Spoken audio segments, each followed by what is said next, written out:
Friends, a woman lost her husband and became a widow. But what her son did next will leave you shocked. This is a story filled with struggle, compassion, and such unexpected twists that no one could have imagined. What really happened? To know that, stay with us until the end. If you like this video, don't forget to like it, and if you're new to the channel, please subscribe and press the bell icon. Let's begin. In Lucknow, India, there lived a 12-year-old boy named Rohan. He lived in a modest 3-story house with his mother and elder sister. The house had been built by his father, who worked in a company. But 5 years ago, Rohan's father suddenly passed away at the young age of just 35. He was the sole breadwinner of the family, and his sudden demise left a void that could never be filled. At the time of his death, Rohan's mother was only 27 years old. At such a young age, she had to shoulder the responsibility of her children all alone. The grief of losing her husband was immense,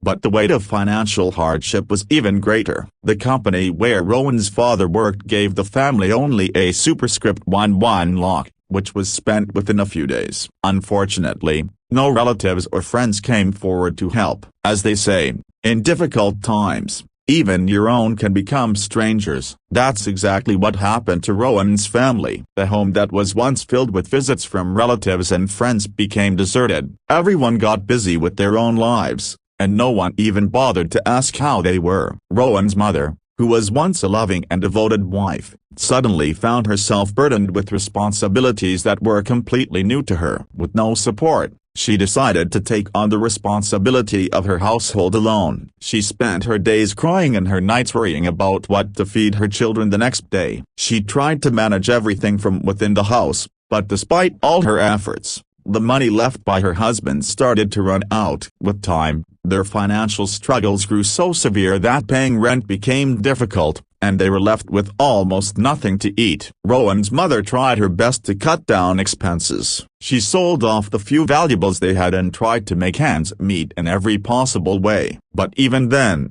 all the money was exhausted within 10 months. Eventually, with no other option left, she made a tough decision. She would have to step outside and start working to feed her children. When she went out to look for work, she truly understood the struggles of a lonely woman. She first found a job as a maid in a house. The salary was very low, but it was a beginning. She kept searching and slowly managed to get cleaning work in 2 more houses. Working in 3 homes, she earned about a superscript 11,000 per month. It was a small amount, but she did not give up. However, life still wasn't easy. Rent had to be paid, electricity and water bills were due, and her children's basic needs had to be met. Most of her income went into Rohan and his sister's education and daily essentials. The remaining amount wasn't enough for survival. Meanwhile, Rohan tried his best to focus on his studies, but the constant worry about the house's financial condition and food often disturbed him. One day,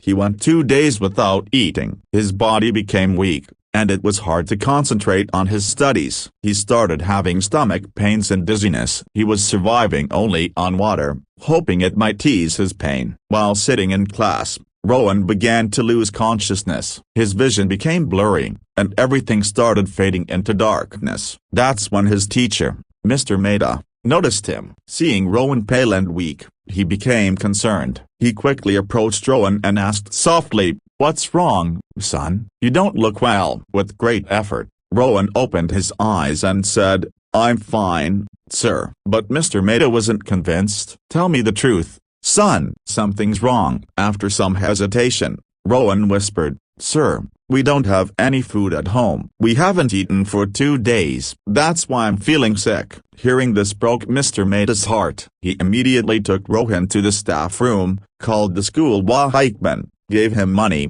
and told him to bring food quickly. Within minutes, the watchman returned with samosas and cold water. Mr. Mehta handed the food to Rohan and gently said, "Eat, son. You need to regain your strength." At first, Rohan was shy, but the moment he took the first bite and drank the water, he felt a little relief. His head became lighter, and gradually his body started regaining energy. His blurry vision cleared, and for the first time in many days, he felt a sense of normalcy. Seeing him a bit better, Mr. Mehta asked, "How are you feeling now?" Rohan nodded slowly. For the first time, A calm expression appeared on his face. "I'm better, sir. Thank you." Mr. Matey smiled and said, "Good. Now go back to class. After school, come to my office." When school ended, Rowan slowly walked to Mr. Matey's office. He was still a bit weak but mentally more alert. Mr. Matey was waiting for him. He placed a hand on Rowan's shoulder and said,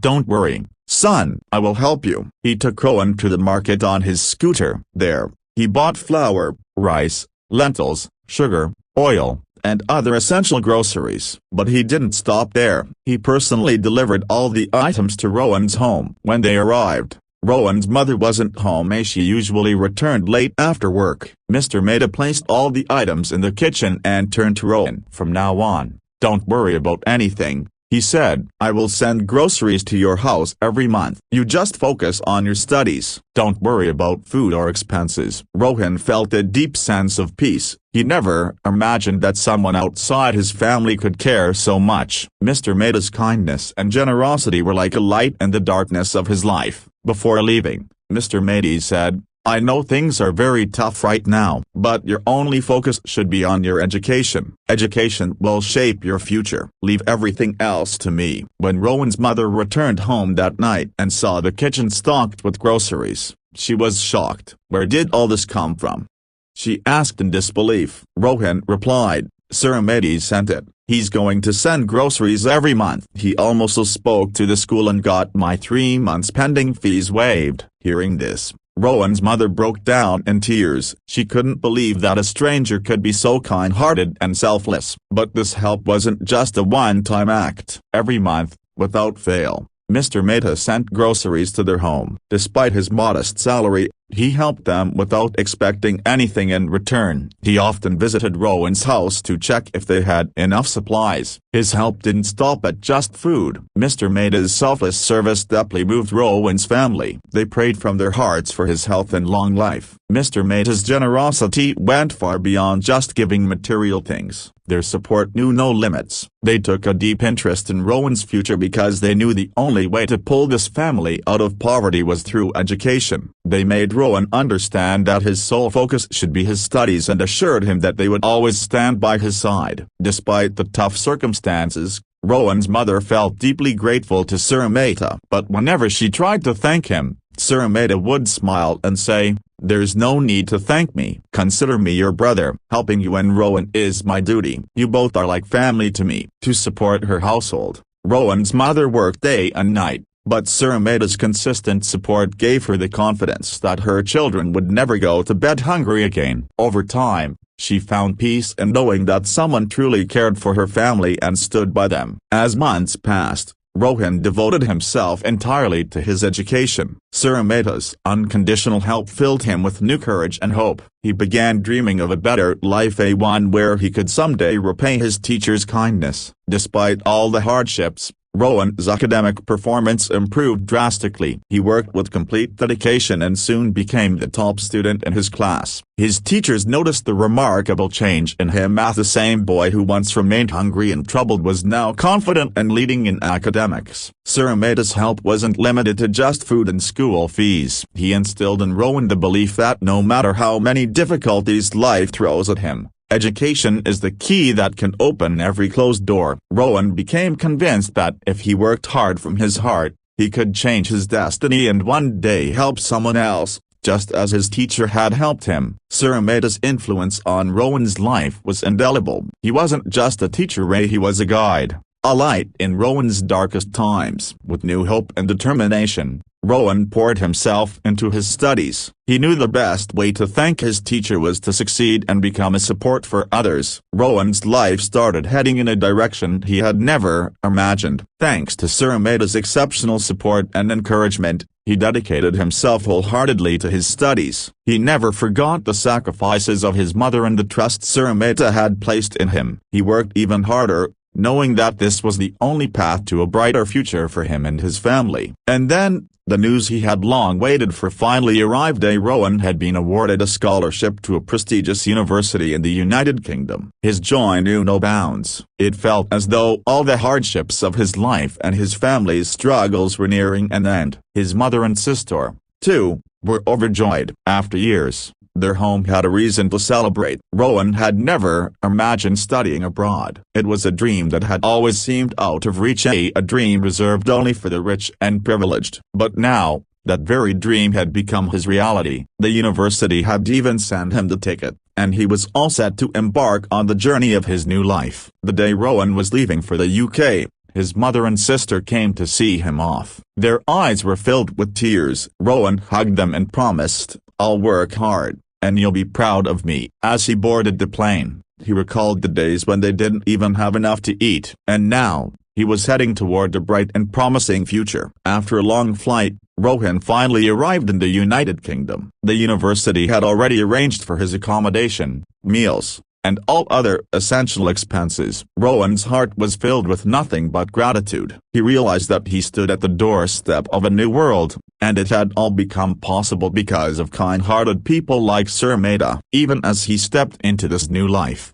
Rowan never forgot his family. The scholarship stipend he received was enough to meet his needs and still save a little extra, which he sent to his mother every month. He knew his mother was still working in people's homes to feed herself and his sister, a thought that pricked his heart like a thorn. He made a firm decision: his mother would never have to work again. Rowan told his mother, "You don't have to work anymore. Now I'll take care of you. You deserve to rest and enjoy the reward for all your hard work." Gradually, Rowan's life began to stabilize. He felt proud to be able to support the family that had sacrificed so much for him. Along with his studies, Rowan took up a part-time job, increasing his monthly income and allowing him to send even more money back home. Over time, his mother's condition improved. The same mother who once struggled to feed her children could now live in peace. With the money Rowan sent, she even repaired their small home in Lucknow. The furniture was replaced, and the house was renovated. Now, it looked like a truly comfortable home. The family that once lived in despair and hardship was now filled with hope and happiness. Relatives who never checked in before now came smiling, pretending they had always cared. With sweet words and fake smiles, they acted as if they had always stood by them. Rowan never complained, but he noticed this change clearly. When times were tough, no one came around. But now that things were better, everyone wanted to be part of their lives. During this time, Rowan's sister also completed her education. The entire family now looked to the future with hope. Rowan's success had become a symbol of inspiration for them. They were all proud of him. Time passed, and Rowan's hard work began to bear fruit. He completed his education and received a higher-ranking job offer from a reputable company in Mumbai. His first salary, a superscript 1 lakh per month. This was the same boy who once went to school hungry, surviving only on water, and now he had reached heights that once seemed unimaginable. Rowan's joy had no bounds. It was all the result of his mother's sacrifices and Sir Maida's unwavering support. Before leaving for Mumbai, Rowan bought countless gifts for his mother and sister. He wanted them to feel how much they meant to him. The day he left for Mumbai, his mother hugged him tightly and kissed his forehead. Her eyes were filled with tears of happiness. She had seen her son starve, and now, she was seeing him rise to greatness. It felt like a dream come true. Rowan's first day as a general manager was very special. As he sat on his office chair, the first person who came to his mind was Sir Maida, the one who had supported him through his darkest days, who had fed his hunger and ignited hope for a better future. Without Sir Maida, this moment may never have existed. He had not just helped with fees and groceries but had also filled Rowan's soul with belief that education is the power that can overcome any hardship. Rowan knew that the foundation of his success was built on one noble decision made by Sir Maida. Sitting in his chair, Rowan immediately decided to go thank him in person. He called for the office car and headed straight to the school in Lucknow where Sir Maida had once taught him. When he arrived, he found out that Sir Maida had left the school a year ago. The news made him restless. He was determined to find him and express his gratitude. After a lot of searching and gathering information, Rowan finally found Sir Maida's address. Carrying a bag of fruits and sweets, he arrived at his small home with only one wish in his heart: to thank his benefactor. But when he saw Sir Maida, his eyes welled up with tears. The man who was once full of energy and strength now looked frail and sick. This same teacher who had once saved him in his worst condition, a broken bar. Story continues.